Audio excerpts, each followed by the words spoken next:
Welcome to the Westport Library. Today's program will begin momentarily. Supported by Verso Studios, created locally and shared with the world.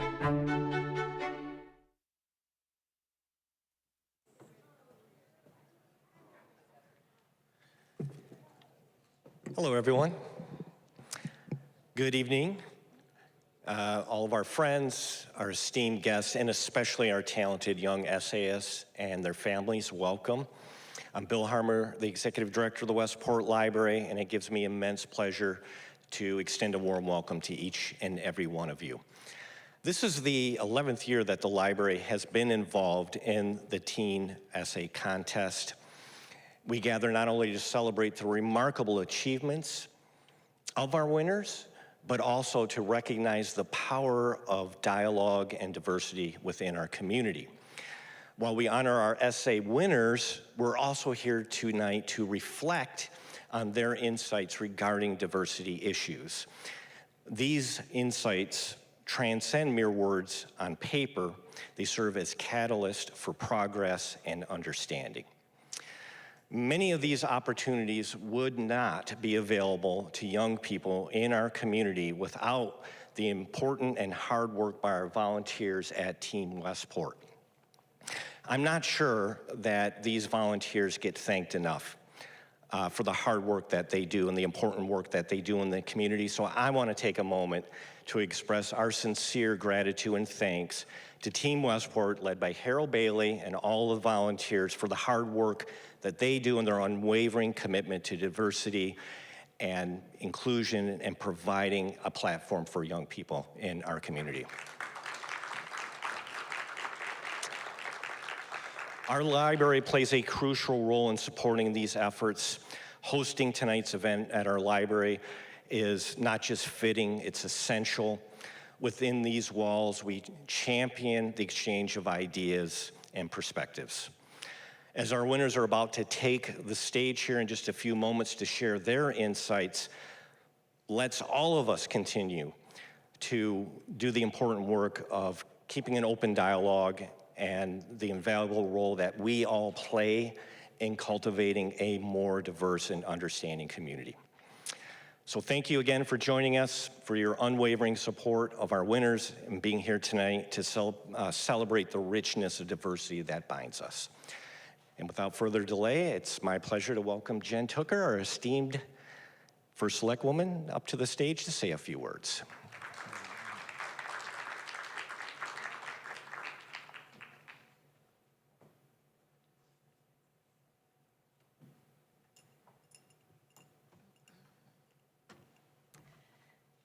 Thank you, Bill, and welcome to everyone who is here tonight. This is a wonderful, wonderful evening for our community. And you know, I'm just looking at three people who I saw earlier today when I was speaking at the Westport Women's Club and talking about the priorities for my administration. And many of you have heard me say this before. I've been in office for 2 years. And there are 5 priorities that we set forth to try and move the needle on and to try and work towards. And I would say at the moment, probably the most important one is I want Westport to be a place where everybody feels like they belong. And we have a lot of work to do in that arena. I want people to feel heard and seen and safe, and to feel like this is a place where they call home because they belong here. And so for me, one of the best parts of tonight is I get to hear, as a mother of 3, I get to hear from our kids in town on an incredibly important topic that hopefully will hopefully educate me in thinking about more things that we can do as a community to ensure this is a place where people feel like they belong.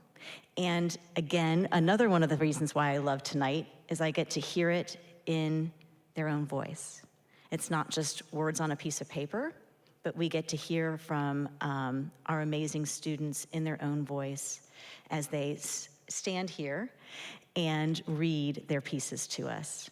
So with that, congratulations to everyone tonight. Thank you to the library, and of course, I will join Bill in saying thank you to Team Westport for creating this forum year after year where we get to hear the important voices of our students on very, very challenging and difficult topics, and we get to learn a few things. So with that, I think it is my pleasure to introduce somebody who doesn't need any introduction, but to introduce the chair of Team Westport, Harold Bailey.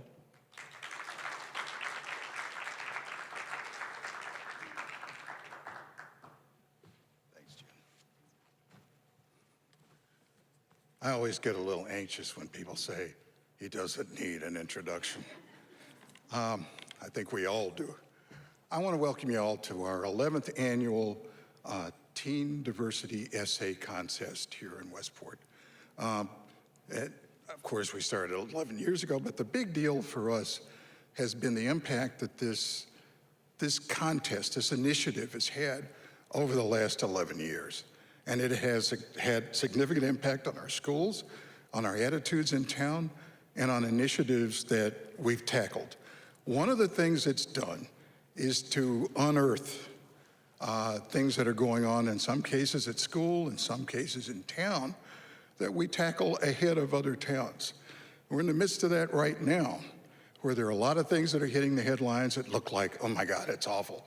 Could that really be going on? It's going on because we're a town that's not afraid to tackle what it is that has been sitting out there under wraps for years, frankly, in the entire state of Connecticut and maybe in the country. And so I just want to reassure folks that as things come out that look like they may be really troubling, we will work our way through this as a town because of our values and because of who we are. And that's what we're committed to doing, not just with Team Westport, but I think with the entire set of citizens here in Westport. And tonight, we're going to hear 3 more voices that will give us some insight into what is actually going on. And we're really excited about their essays and what they're here to tell us.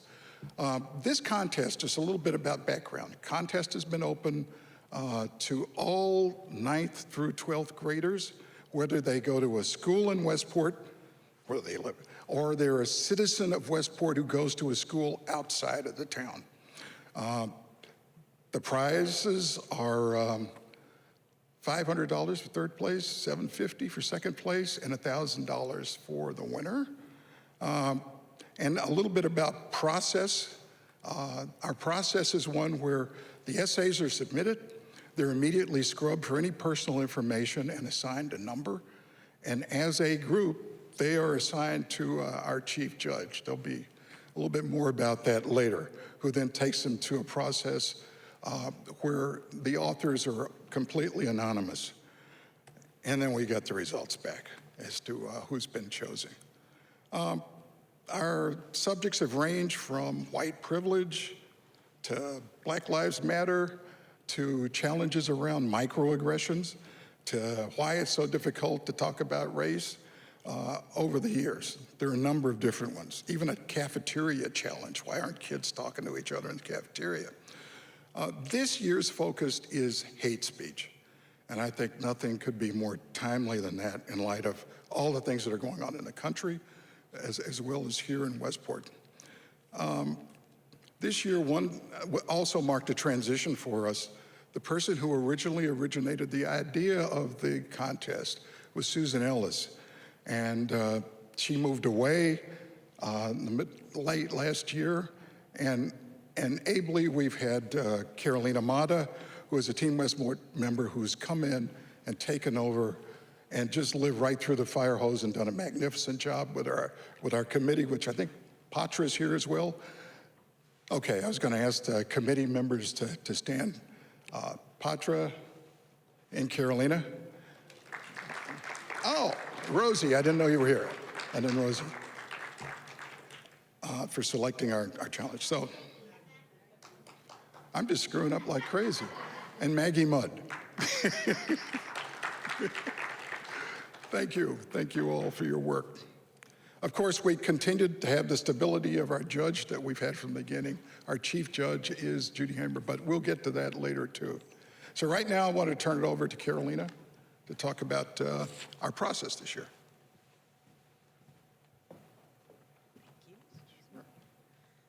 I'm old, got to put my glasses on. So first about our process a little bit.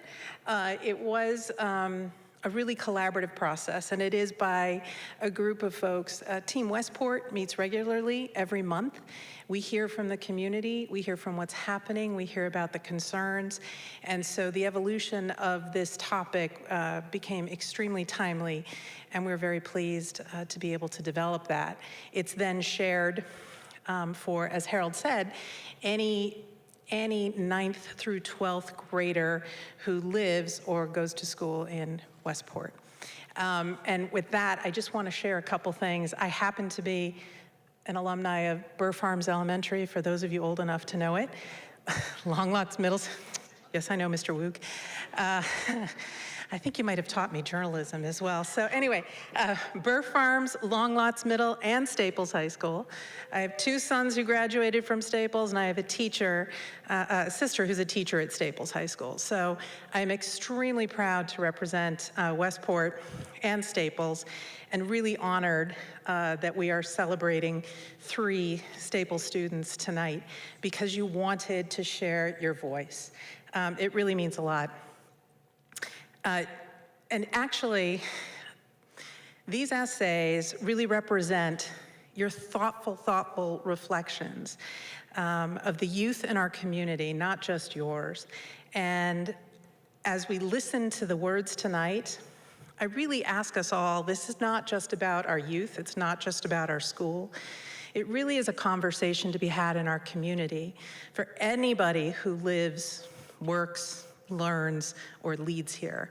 And I think that these essays really provide a great opportunity to spark conversation in a different way. So I'm really looking forward to what your ideas bring and how we can enact them. So congratulations, but most importantly, thank you, and keep sharing your voice. I appreciate it. Thanks.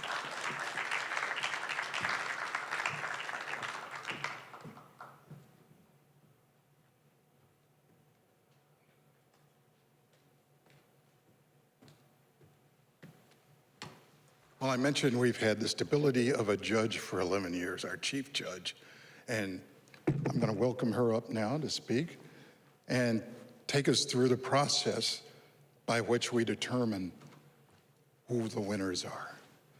Judge Judith Hamer.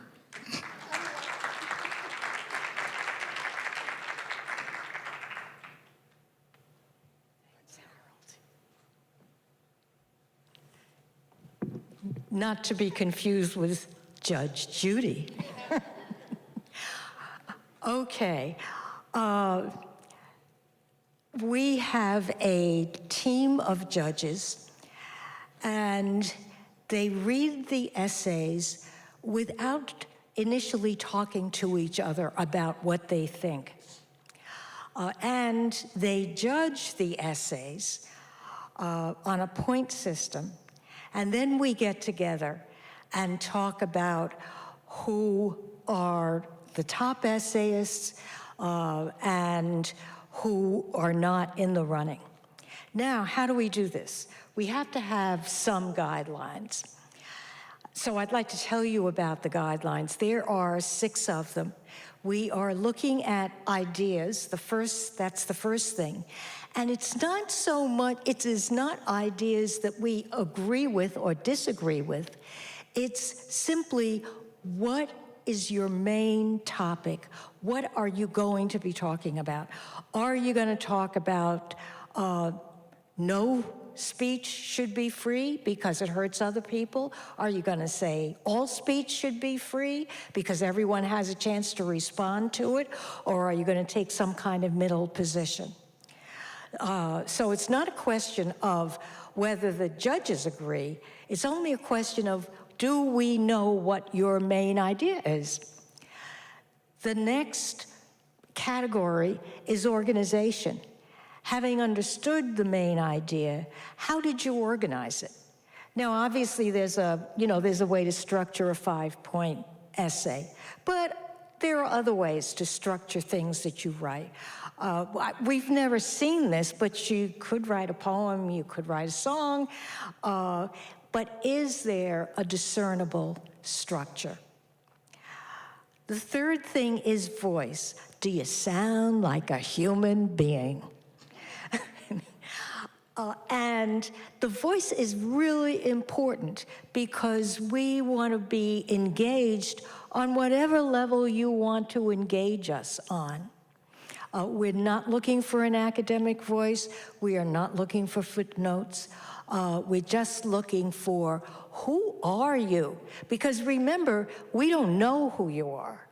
I don't know whether you're a 9th grader or 12th grader, whether you're from Staples, whether you're from a boarding school, whether you're from a private school. I don't know any of that. Another category is word choice. Not necessarily big words, not necessarily little words, but do the words fit the organization and the idea that you've laid out? And that has to do, of course, with voice. You can talk in a very formal voice, you can talk in a very informal voice, but do the words follow that? The next to the last category is sentence fluency.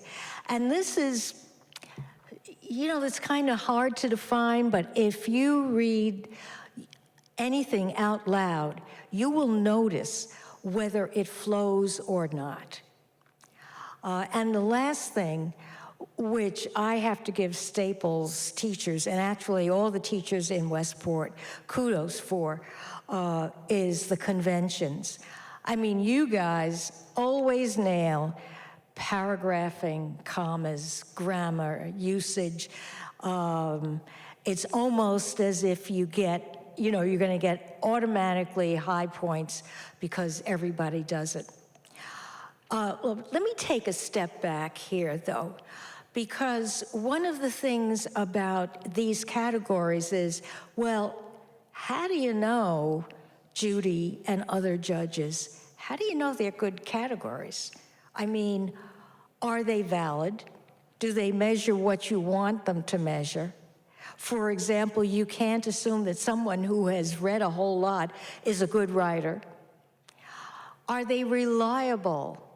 Would someone else, given the same training, judge the same essay the same way? But if someone else looks at the same essay and says the organization is a 2, and I said the organization is a 5, which is the highest point, then it's not a reliable measure. So these measures have been tested for validity and reliability. So that's really it. I mean, that's what we've been doing. I am always thrilled to be at this meeting because I get to see who the essay winners are. I don't know who they are. And to really get to see how young minds work, which has always been a thrill for me. So we will hear from the essay winners in just a bit. Thank you.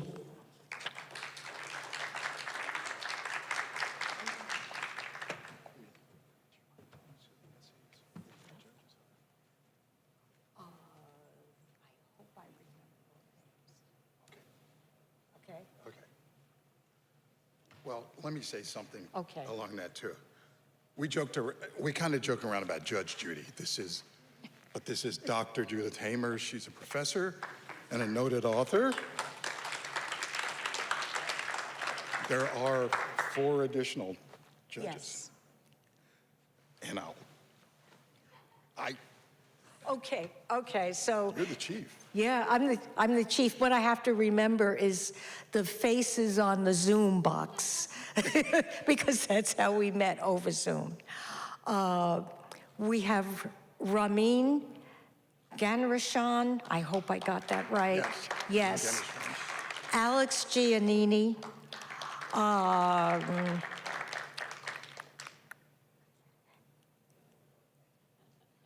Tell me again. What? Yeah. Donna Skolnick, so that's 3. And Shonda Rhimes. Thank you. You're welcome. I wanted to get that out there, don't you? It ought to be announced. I want to thank all the judges for their work on this, and this is really kind of special this year for all of us. So, could I get that? It's time for the awards now. Let's move forward to the essayists.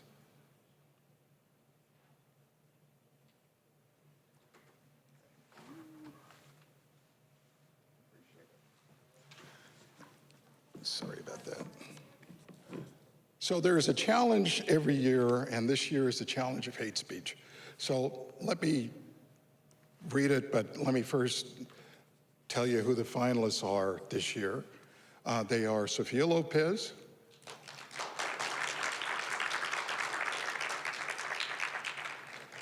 they are Olivia Morgeson, and Taya Oskin. Okay. So this year's challenge is the regulation of hate speech must balance limiting speech that may be considered offensive, threatening, or hurtful with the constitutional right of free expression.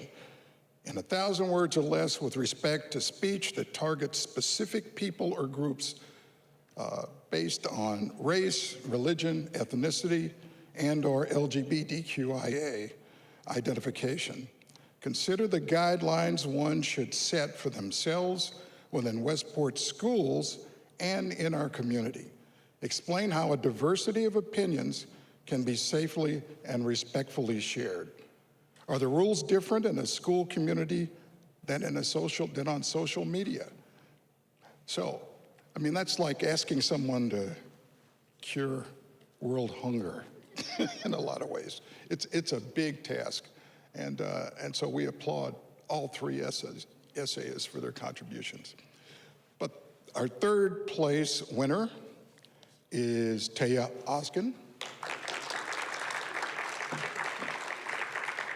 And now we're going to ask her to come up and read her essay, Do Schools Suppress First Amendment Rights?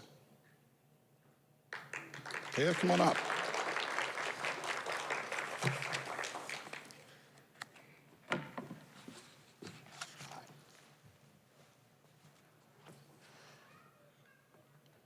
Children are curious. At a young age, children want to know things. In elementary school, instead of Lunchables or peanut butter and jelly sandwiches, I brought Chinese dumplings and noodles.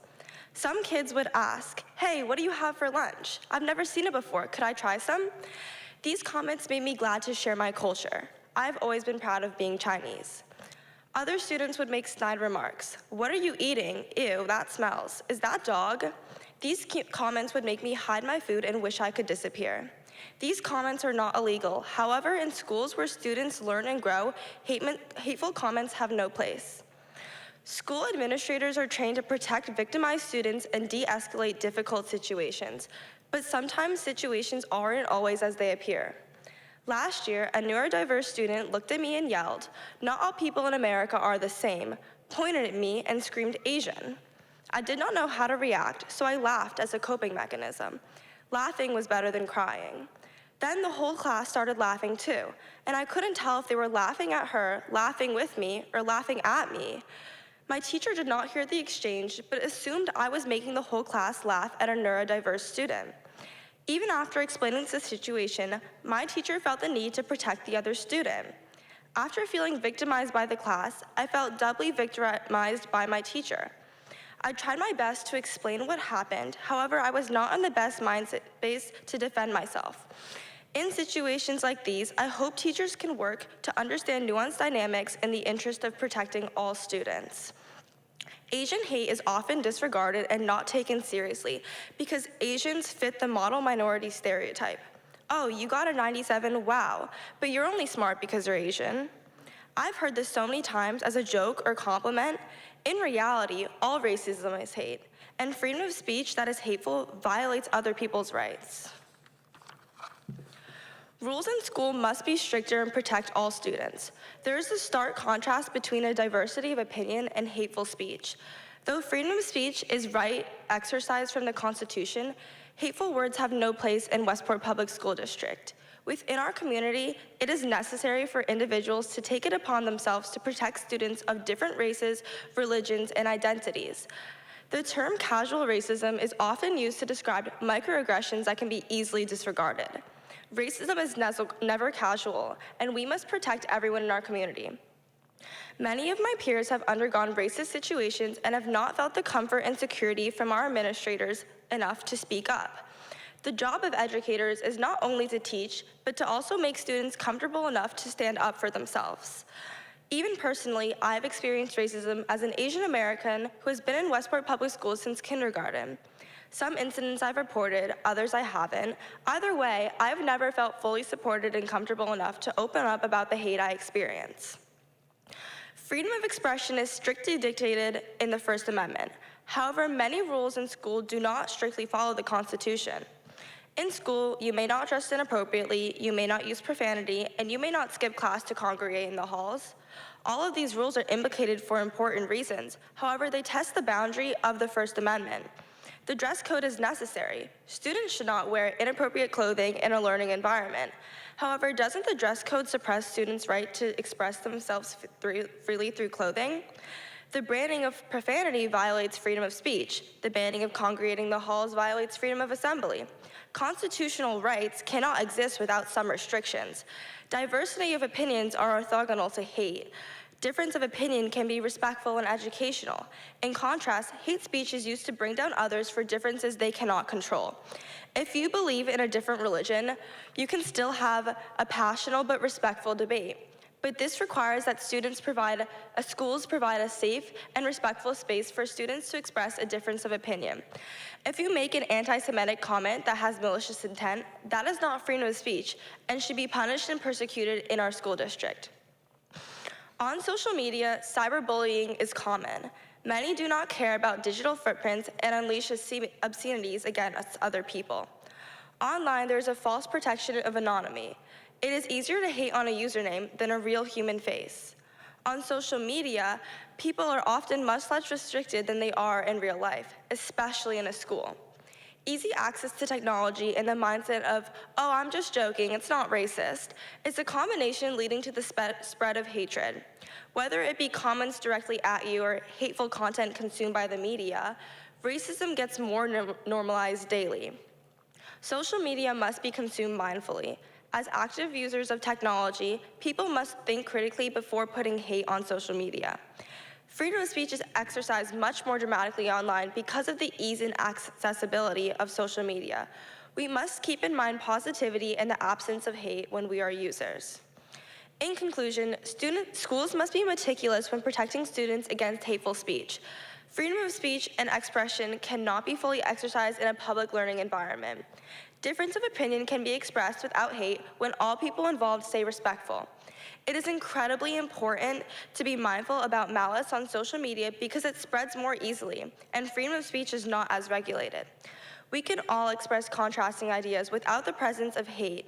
Disagreements do not have to lead to bullying, racism, homophobia, or discrimination. Thank you.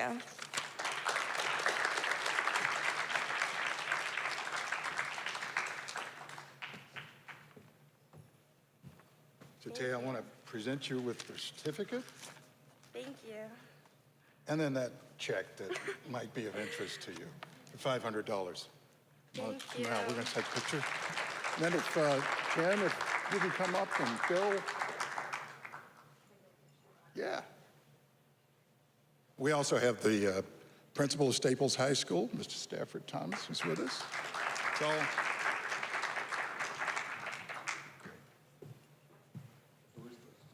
just behind the pine line.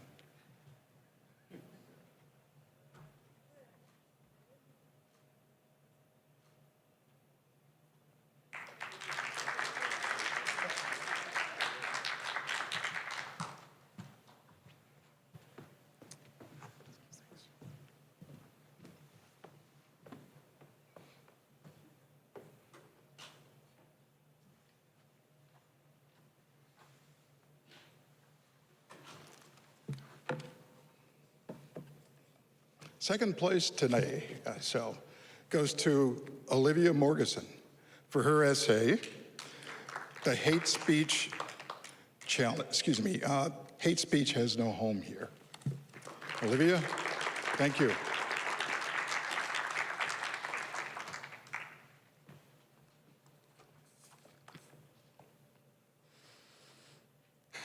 Hate speech does not allow for a diversity of opinions.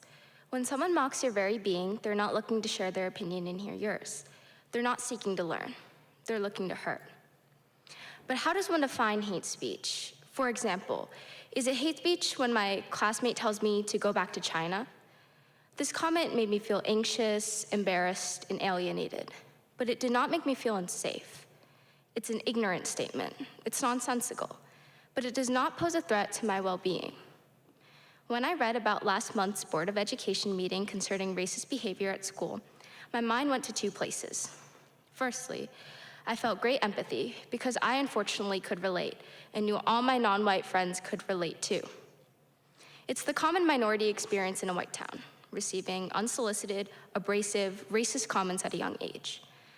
My first experience being called a racial slur was when I was in first grade. Secondly, I was completely taken aback by the specifics because while I could relate to the disrespectful name and slur calling, I have never experienced threats of targeted violence. While hate speech has no consistent definition, it is often described as threatening speech expressing prejudice.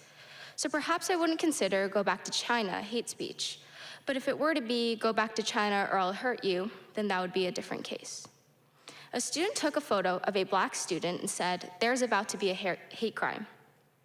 I cannot possibly see how this could be interpreted as anything but hate speech, a threat to the safety of a child on the basis of race. When a person is found guilty of assault, they receive a penalty. However, if it's discovered that the assault was targeted due to the ethnicity, religion, or sexual orientation of the victim, the penalty is increased. Incidents of hate speech at school must be approached with similar severity. If we are to adequately prepare our children for the real world, this principle must be mirrored and applied within our school system. Children are impressionable and lack maturity. They are, however, also capable of growth. Therefore, punishment should be accompanied by proper education. Harmful behavior must not be excused, and actions should not be forgotten. Yet, it must be followed by education. Without education, any punishment is meaningless. Without education, the student will not be given the opportunity to learn and grow as a person. Without education, the student will move on to another target. Thus, it's important to directly combat any ignorance by detailing why their words are harmful, why they received any punishment, and why they must learn to treat others with proper respect. It's less challenging to determine the consequences for students who use hateful speech than it is to determine how the pain of the victims can be alleviated. How can a community as a whole go forth when students are repeatedly disturbed by the cacophony of hate speech? There is no solution. There is an aspiration. Minority children must remember that they are not at fault for others' wrongdoings and that they are unconditionally accepted. They must also understand that they are not alone, that this is a common experience, and that there are pockets of the community built upon empowering one another.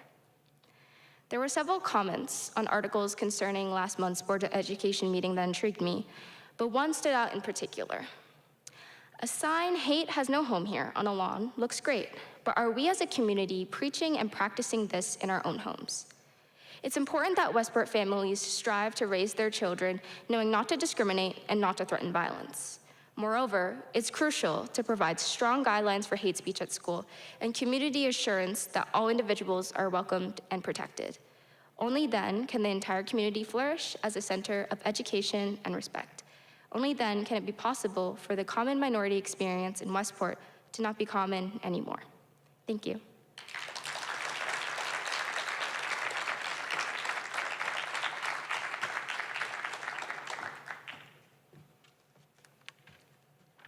Certificate and the check for $750. That's good. This guy here again.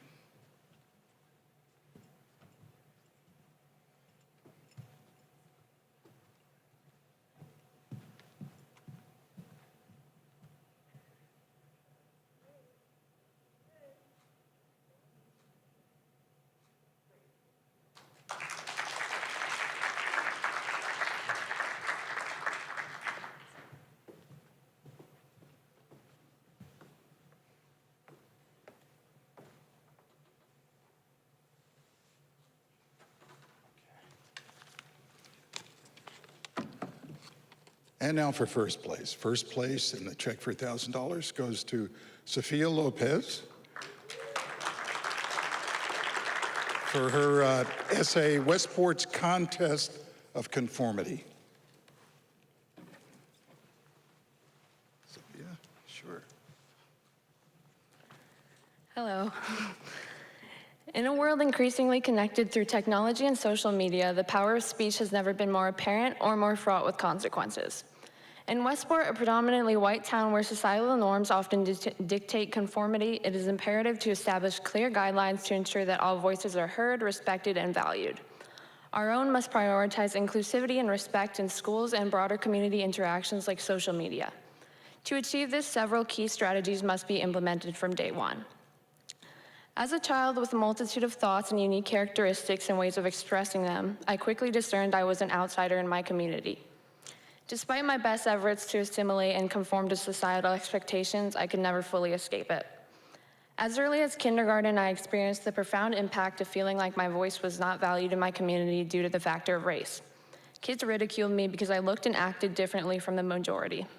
In 2019, the Hispanic population of Westport was around 4.5%, and in 2012, when I was in kindergarten, the population was imaginably even lower. I didn't understand why my dad had never came to a back-to-school night after my first one. Being a Spanish immigrant, he didn't feel comfortable enough to, and I was mad at him for this. In this contest of conformity, nobody cared what type of brown you were, and you would be naive to believe that they would remember. At my white friends' houses, every aspect of my personality that wasn't common stood out immensely, making me feel unwelcomed.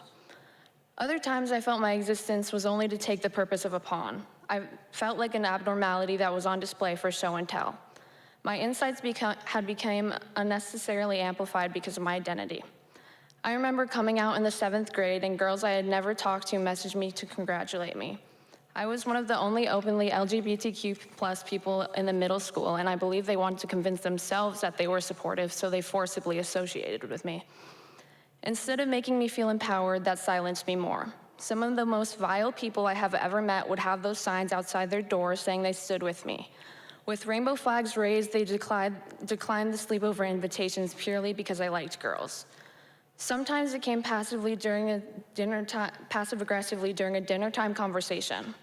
Sophia, you're young. You don't know anything about your sexuality or who you are as a person. They felt so proud of themselves after saying that too, as if they had just killed the disgusting beast which was my homosexuality. If I had the opportunity to banish it, I would have done so as soon as people started seeing me differently. We cannot let our children grow up with this mindset. What is a community without diversity? Let's not forget Westport's emphasis on academics. In no way am I ungrateful to be here, but I do want to point out that the stress on academics here can further contribute to a sense of alienation, which further leads to hate speech. Despite having valuable insights, my worth was measured solely by my academic performance. Throughout elementary school, I had gotten the highest state test score possible, and during middle, as my mental health worsened, so did my grades. Nobody asked why, they just jumped to conclusions. Constant labels given to me stunted me even more. Burnout. I wish someone had sat me down and asked why instead of rapidly judging me based on a percentage or letter grade early on. I wish I could have sat her down and told her she was worth more than that. If we want to reduce hate speech, we must welcome empathy and compassion. So with these ideas in mind, how can one be a good person while still being honest and upfront about how they truly feel? First, measures must be taken to address the inherent biases and societal pressures that exist within Westport's culture. The town's homogeneity and unintentional emphasis on conformity can create an environment where those who do not fit the established norms are marginalized or targeted. Even today, I wonder what it would be like if I had grew up in the way that most did here. While I have made peace with my differences, it never fails to upset me thinking about my younger self that hated what she saw. Westport has to stop being scared of accepting the fact that our youth may be dealing with the same thoughts. Initiatives such as multicultural events, guest speakers from diverse backgrounds, and an inclusive curriculum can broaden perspectives and foster a more inclusive community. Encouraging curiosities and question asking is a must. In addition, it is also crucial to establish clear guidelines for respectful communication and discourse. Both in schools and on social media platforms, individuals should be held accountable for their words and actions.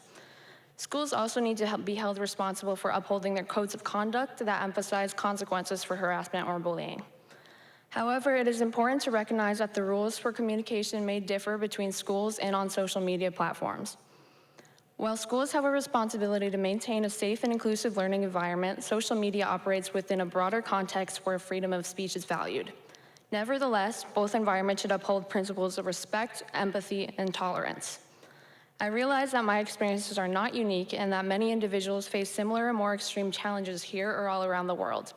However, it is essential to recognize the inherent value of diversity and to create spaces where all voices are heard, respected, and valued. By fostering inclusivity and embracing differences, communities can empower individuals to embrace their uniqueness and contribute meaningfully to our community. When children feel safe enough to encourage and not conceal their differences, only then will we have a community where every voice is truly valued and celebrated. Thank you.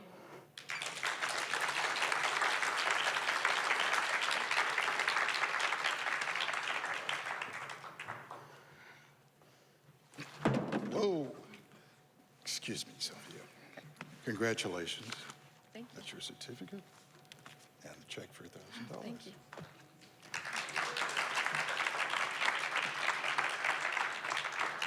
So we'll come over and do the photos now.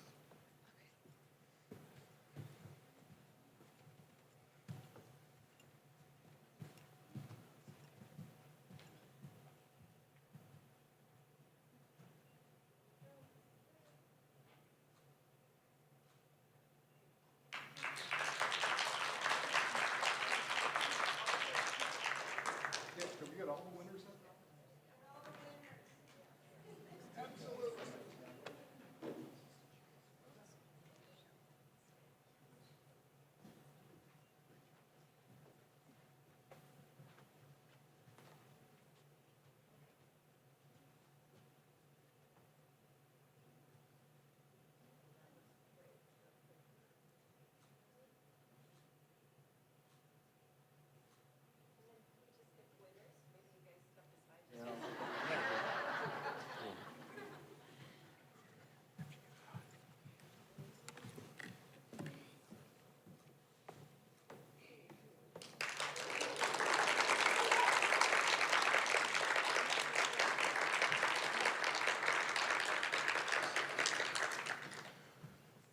I want to congratulate the winners again, and I also want to thank our judges again for their work. There is one of the 5 judges involved who did not make it tonight, who did send along a comment that she wanted us to pass along to the winners. It's getting to know these young people through their voices on the page was a wonderful experience. It's exciting to know that our community has such bright, thoughtful scholars. I wish them the best. And that's from Shonda Rhimes. So, I want you all to know that. Once again, thanks to everyone, and I wish you all the very best. Good night.